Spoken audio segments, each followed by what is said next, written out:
I've literally been dealing with this recording stuff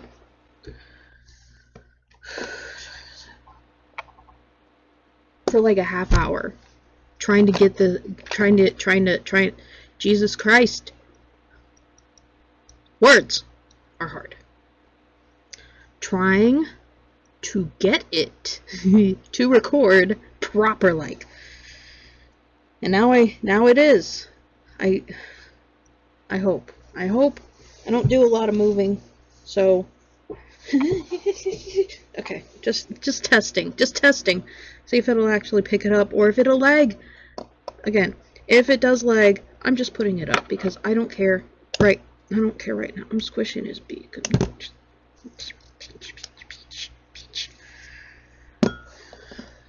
So, yeah, I'm having a day, and the day has just started. So, roll that intro that I haven't rolled since my first video.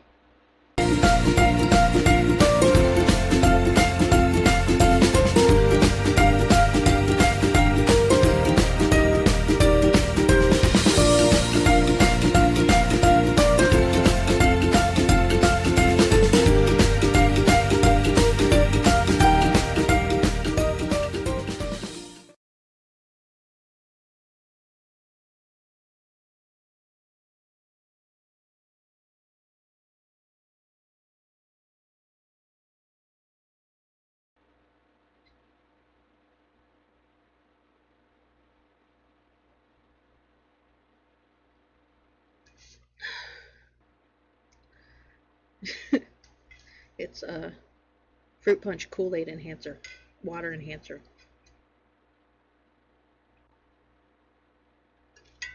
Because that's the kind of day I'm having.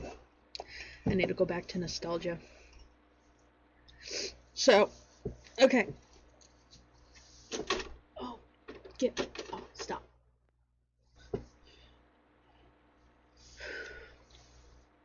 It's only 6:30. It's only 6:30. Now, mind you, I'm sure some of you go to bed at 6:30. Because I do. Again, eye boogers. Okay. So, let's start off with what happened. February kicks my ass. I'm to the point where I kind of want to start my reading journey after February, because every time for the last like 3 years, every time February rolls around, I'm doing really good in January. Doing really good. I read, what, 3 books? 3 books in January. Really good. 4. 5? 4. I read 4. 3. Who cares? The point is, I read some books in January. Oh no, I lost my marker. Okay, okay, that's fine. I'll fix it later. I gotta get dry erase markers anyway. So I did 3 or 4 books, January. February came, I read 64 pages. Total. And in March, I didn't read shit. And I was mad about it. Like, in my reading journal, the whole of March is blocked out. All that whole line right there, all of that is March. And I haven't even updated May, because I haven't read from here down.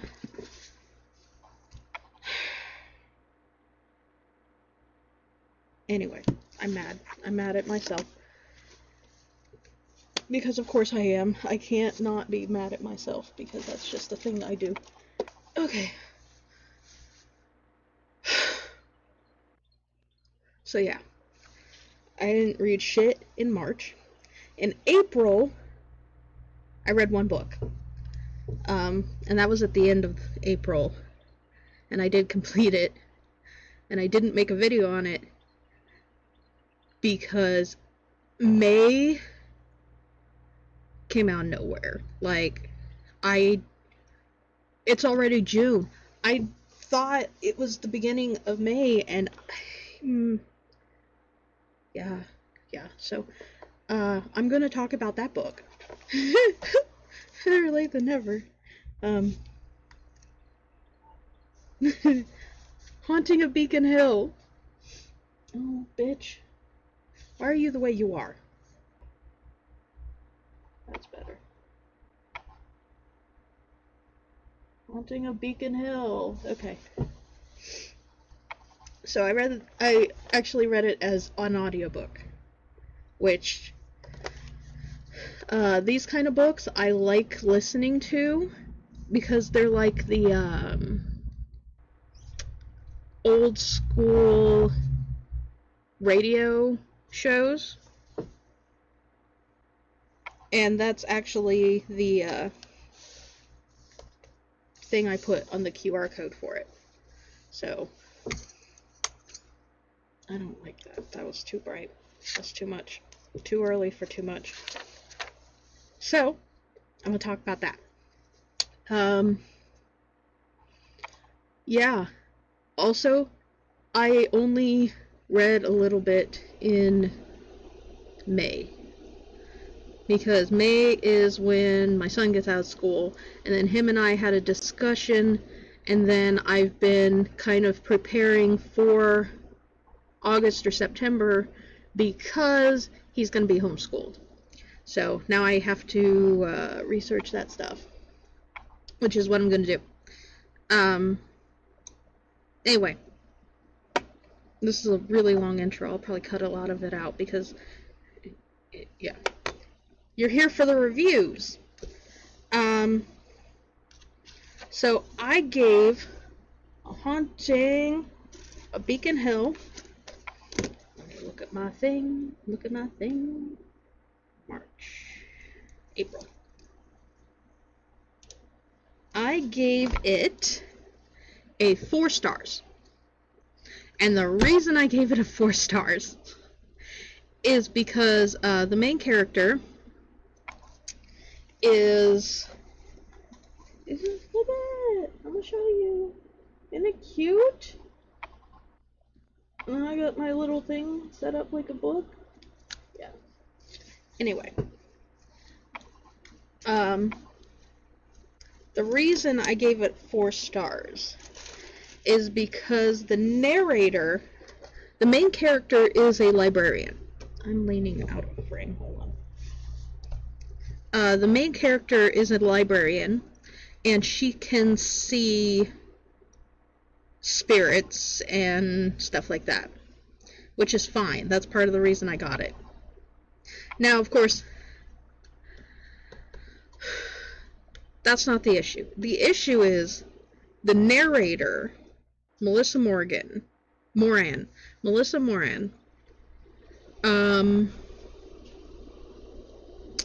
she kept saying library.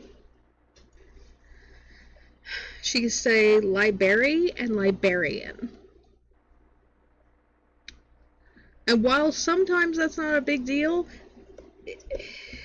the first chapter was taught, well, second chapter, actually, because the first chapter starts off like a typical horror movie with teenagers doing what they're not supposed to.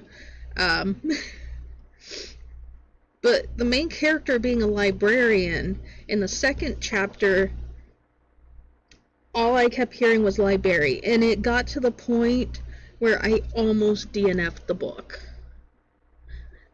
Because my personal opinion is that if you're going to narrate, you should say the words properly. It's my personal opinion. That's why I don't narrate. Also, I trip over my tongue, so I'm not a very good narrator anyway.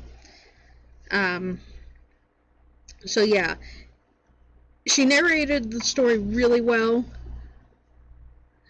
That was the only issue I had, and that's the only reason it got 4 stars, because I can't listen to someone say library and not think, are you 5? So yeah, that I have my review on Goodreads and Storygraph and on Fable, because those are what I use. Excuse me. To record my fairly vague reviews. I like leaving vague reviews because I want people to go in there to make their own opinions. And yeah, I'll read the good reviews and the bad reviews, mostly the bad reviews. That way, if I go in already feeling with a low bar, because that's just how I work. So, yeah. Anyway, now on to my full account review of the book. If you don't want to listen to that, that's fine. You can click off whatever. If you do, I'll be your background noise to whatever craft you're doing. Oh, never mind. It's not that important. So yeah, fair warning. There are spoilers. So the book starts off like any good horror story. A lot of people had issue with the fact that it was very stereotypical of a horror story.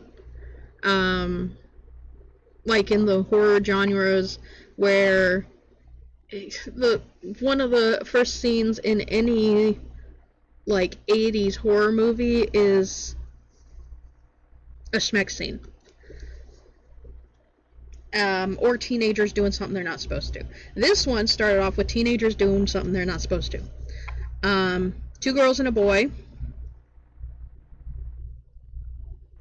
One girl, Ophelia, didn't want to go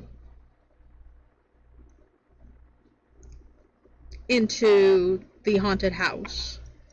But, of course, the guy, and I'm trying to find his name, but I can't find it, but that's fine, because he's not one of the main characters. But the guy and the other girl are like, hey, let's do it anyway, so they go, because peer pressure. They get spooked by something moving around, lose the only flashlight they had, and then they get separated, because of course they do. The girl that didn't want to go in, Ophelia, ends up in a room with moonlight coming in through the windows in front of a mirror, and she's checking herself because teenagers. And then she comes face to face with the Spectre,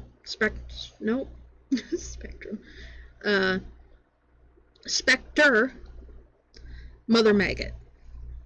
I thought that was a, good stereotypical name, but that's just me. And then it cuts away, because of course it does. Cut to Sadie. Now, the way the second chapter started, I thought that Sadie was the little girl. I thought the main character was the little girl at the beginning of chapter 2, because they made it seem like it. And the little girl kept asking the librarian, typical blunt questions. Why aren't you married? Stuff like that. And she's answering them, but then she's like, why don't you go over to that place over there? And then that is when we first meet Sadie, who is the main character. And we learn about her gift for seeing ghosts when she and her coworker August are closing up for the night, and there's a ghost at the door that's just beckoning her to come out. And she asks August about it, and he says, I don't see anything. She turns around and ghost's not there, because of course not. And come to find out that a little while before that, there was a wreck up the street, and a guy died in it. So she was pretty sure that was the guy. It does a lot of back and forth between characters, so it'll be mostly between Sadie and Ophelia, because Ophelia is the one being haunted by Mother Maggot, who attached herself to her.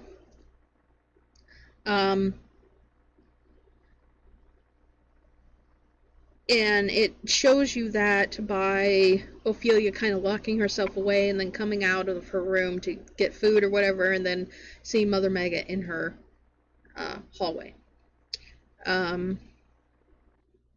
So then Ophelia's mom, Rosie, shows up at the library to talk to Sadie because she remembered that Sadie could see ghosts and maybe Sadie could help her. I understand that a mom will do anything to save her child. Same thing for me with my son. But I would not go to someone who straight up has denied their gift as much as they could and ask them to stop denying it just to save my kid. I have a bit of an issue with that, because that's very, that's a little entitled to me.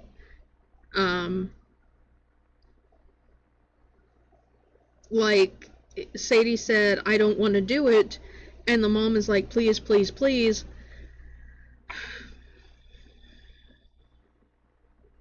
Like, even as a mother, if someone said, I don't want to do that, please leave me alone, I would, because, you know, I'm not gonna guilt trip or pressure them into doing that, because that's just not me.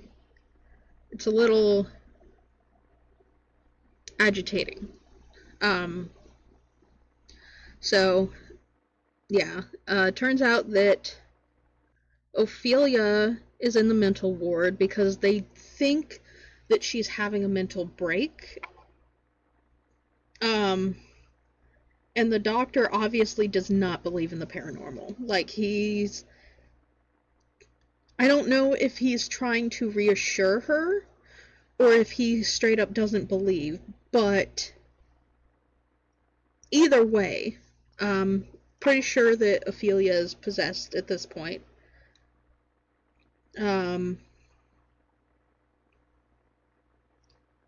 So yeah, Sadie, after thinking about it, she said no at first, and of course, she does eventually agree. And she brings August to her place to chill and give her backstory about seeing ghosts and her mom and her dad just kind of shoving her off on her grandparents. And her grandparents, like, putting her through intense therapy for her to deny it.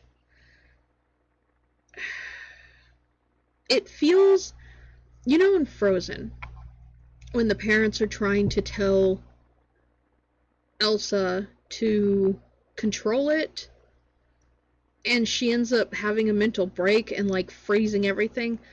It feels very much like that.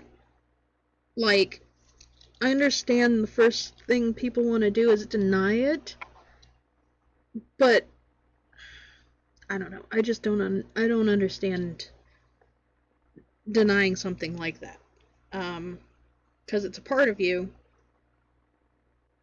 Yeah, I don't understand. But that's me personally. That's a personal thing. So anyway, Sadie tells August about her backstory, her life, and she's been in therapy to convince herself she can't see ghosts. And he's like, well, if you want to go, I'll drive you up, because she doesn't have a car.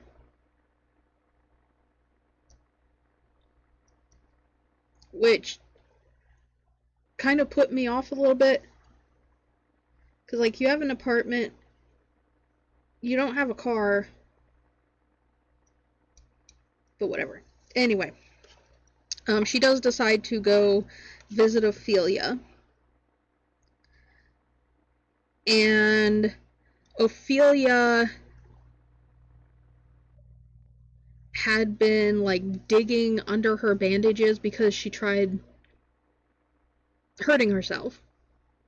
And she comes away with a maggot at some point. It's, yuck. And Sadie is, like, talking to her, and she can tell it's not Ophelia. Like, straight up, she can tell it's not Ophelia. She sees the dark figure behind Ophelia, all of that. And then she leaves, like, really quickly, and tries to convince herself that Ophelia's just a teenager lashing out.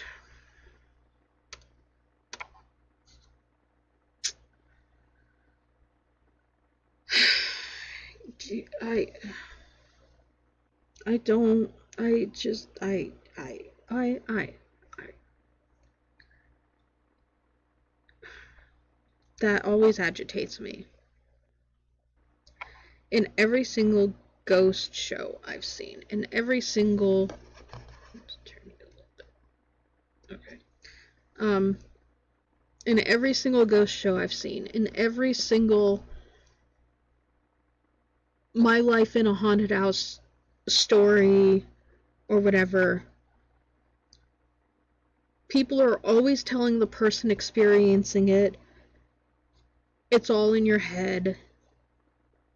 You're just making it up. You're just lashing out. You're just mad about this.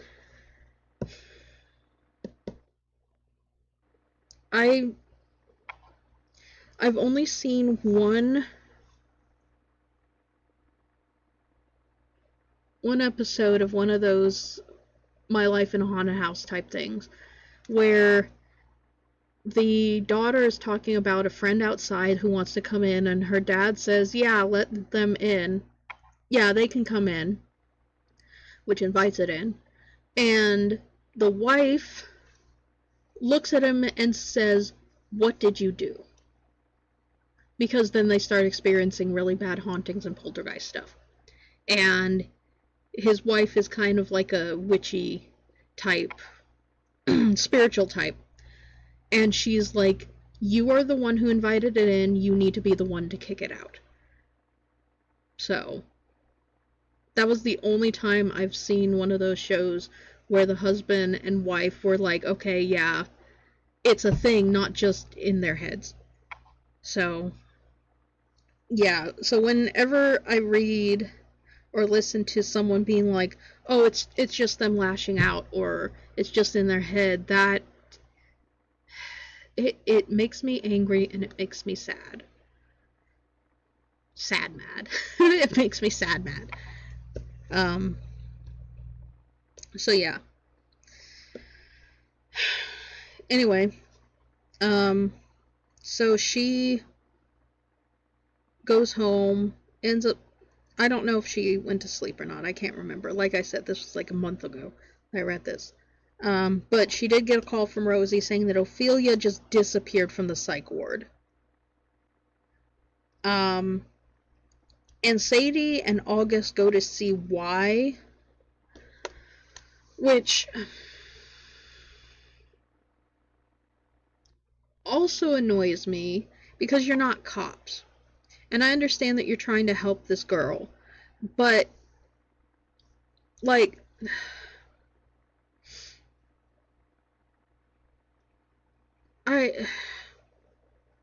it always agitates me when someone who isn't a cop and never was a cop ends up going to do an investigation. It would be one thing if she had a really close relationship with Ophelia and with Rosie, but it's been years, and she doesn't. I don't know. Sometimes that just annoys me. But anyway, it's part of the story. Just I ignored it and moved on, even though I was annoyed. So they checked out the security cameras, and it showed the camera going grainy. Like, it showed the girl moving around and freaking out, and then the video cut out, and then when it cut back in, she was just gone. And she was in a high security place that required, like, a key card to get in and out of. And there were, like, it didn't show her on any of the other videos, cameras leaving. So they're like, okay, we need to figure out what happened. So they go to the house on Beacon Hill, where it all started, and go to investigate, and they don't go prepared at all.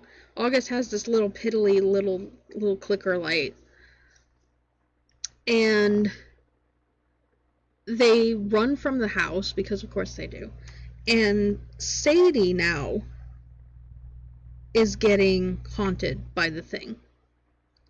And she keeps hearing Ophelia calling out and calling out. So by this point, you know that, I mean, I already knew, but Ophelia had been taken by Mother Maggot, and Sadie actually finds her in her bathroom, like in the tub. And Sadie tells her that she let me go because she wants you, which chills, because, yeah.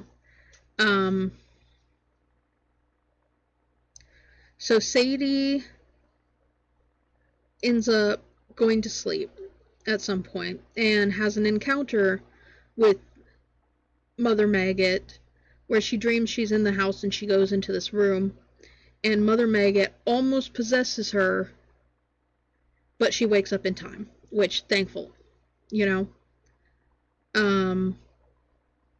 So Ophelia's back in the psych ward because they need to make sure that she is actually 100% good. And Ophelia is on a strict no visitors caution because of what happened, and they need to make sure, and only Rosie and like her medical staff are allowed in there. And Sadie tells Rosie, hey, I need to see Ophelia because I need to talk to her. And Rosie is really reluctant about it, which is ironic because she was pushing Sadie's boundaries really hard for help, and now she doesn't want that help. It agitates me. Anyway.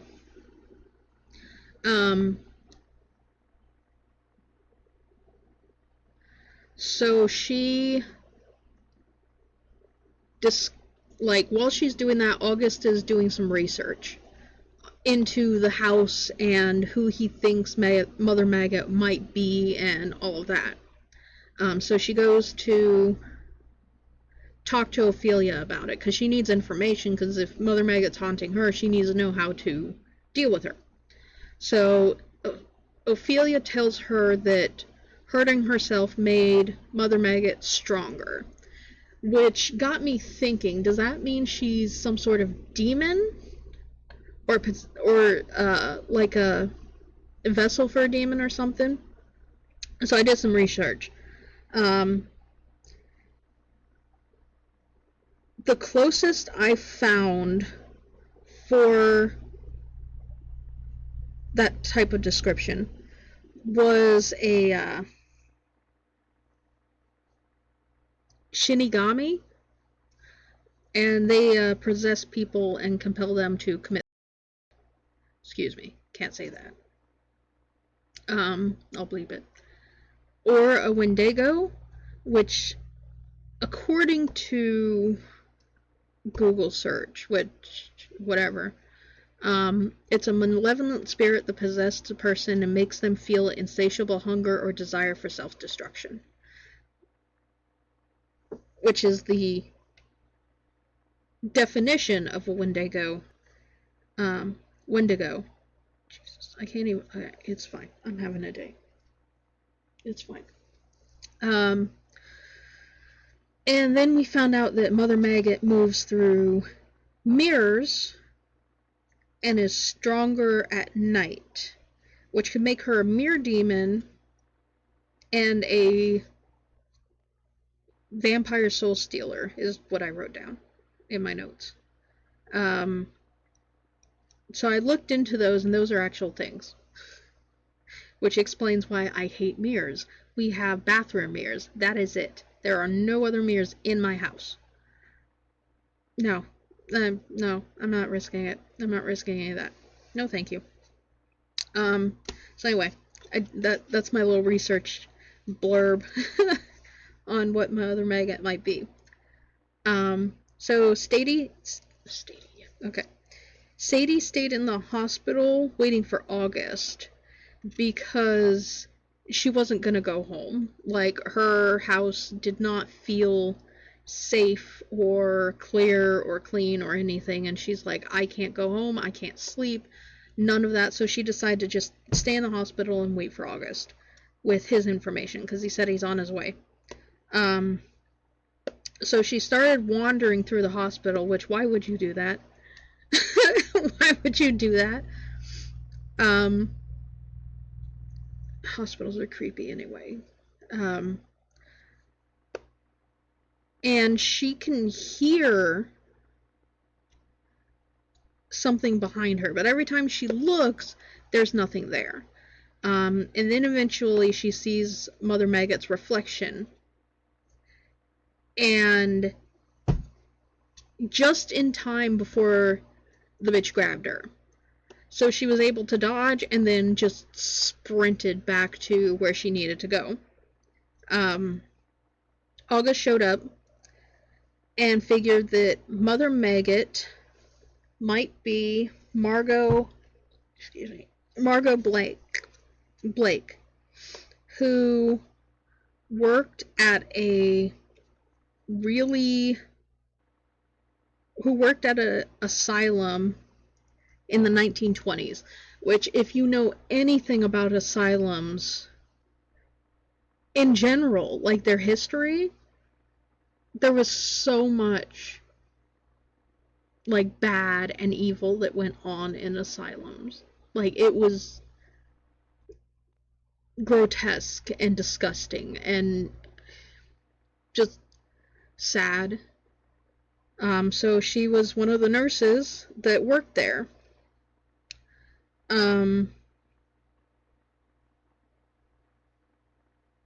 And she was never married, but she had 5 children that she had adopted that were orphans. My personal thoughts was that she adopted them to do experiments on them. And the reason I thought that is because the asylum that she worked at, they did a lot of heinous experiments and sacrificing the people. And August figured it was a front for a cult, and Margot was one of the cultists. So she was probably torturing and tormenting the kids that she had adopted in order to satiate her cultist whims. And it turned out that she was murdered and bled out in front of one of the mirrors in one of the rooms. And they figured it was probably one of the kids that did it, but no one was convicted because it's the 20s. Like, it's probably the 30s at that point. Maybe 40s.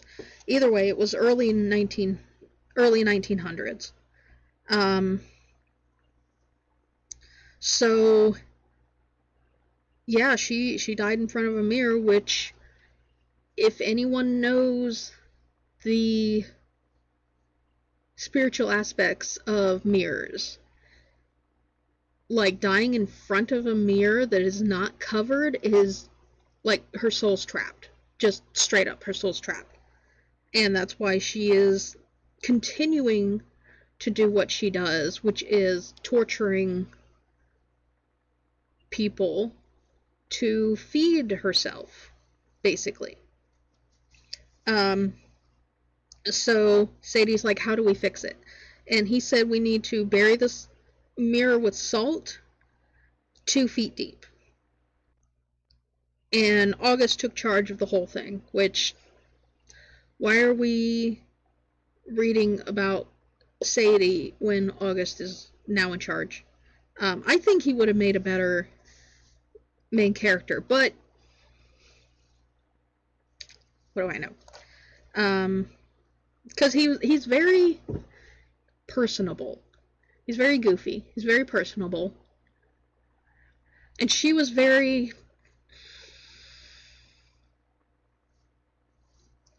I don't want to say weak, but that's what she was. She wasn't a very strong FMC. And if you're going to be writing an FMC for a horror type thing, it's okay for her to be terrified, but to just let one of the side characters take over, that's... I don't know. I'm starting to realize that maybe I should have given it a 3-star, but it's too late now. It's a 4-star. I'm not going back to change it. Anyway. So they went back to the house to get the mirror and bury it. So they've got to go from room to room to room to find this mirror. And Sadie does finally find it, but she also finds the creature that would be Margot. And she grabs the mirror and holds it up to show the creature, and Margot is actually in the mirror, like looking back and telling Sadie they were waiting for her. And she sneaks out the window and runs to where August is digging a hole, and the creature comes after them, and they finally bury it. And they're like, that's the end of that. Which you would think, except this is a series. The Beckoning Dead series. So, they go to see Ophelia and let her know, hey, everything's good, we buried the mirror, she's gone, that's it, that's the end. And this is where we find out that Sadie's mother isn't human. Like,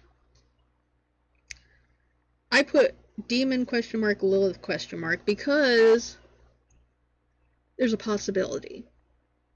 But yeah, Ophelia tells her that your mom is not human. And Sadie's like, what are you talking about? They did find a box, or Sadie did find a box that her grandparents had left her at the old house. And I figured she'd open the box, because she wants to know. But she didn't. She just left it in the car. Another agitating thing. She just left it in the car. And Sadie's like, your mom's not human. Or, Ophelia's like, your mom's not human. And Sadie's like, what are you talking about? What do you mean she's not human? And instead of answering or giving any details, Ophelia takes the red hot coals from the grill, because they were going to grill out to celebrate, and swallows them. And dies. Because of course. So, that's how the book ends. Obviously, they want you to read the second one. Will I read it? Yes. Yeah, yes, I will. Because I need to know who her mother is, or what kind of creature her mother is, And that's a hell of a way to end a book. I'm telling you, that I didn't hate it. I didn't hate it. I actually enjoyed it. It was good. So, yeah, that was it was pretty good. Like I said, a few things that agitated me, but that's a personal thing. 4 stars on Goodreads. And I do recommend reading it. Is very good. It's very good. I liked it. I'm going to end this video with a see you guys later, hopefully. I only read 91 pages in May. So, we'll see how June does me. Like I said, I don't know if I said it in this video, but my son is doing homeschooling now, or he will be next year. We've got a whole plan for it, so that's what I'm going to be doing all summer, is prepping, researching, so I might not read as much, but at least I'll try. I did discover Hoopla. I'll leave a link in the description below. Also, I'll leave a link to my Goodreads review, like I always do. And just, yeah, is a good book. Good series, as far as I can tell, especially if you want to listen or read something that's a little stereotypical, but also a little different. I'll also leave the link to the playlist of old-timey radio horror thriller stories that I put as a what is that? QR code in my reading journal. So, yeah. Thank you guys for watching. Thanks for joining me. Click like, subscribe, whatever. And I will see you in the next one. Bye. You ain't never gonna get me to be tamed. I go insane, you can't detain this beat, yo, when I came to stay, cause girl, I came to play. Everybody on the top got the same sound. Everything I'm about to drop, make a name now.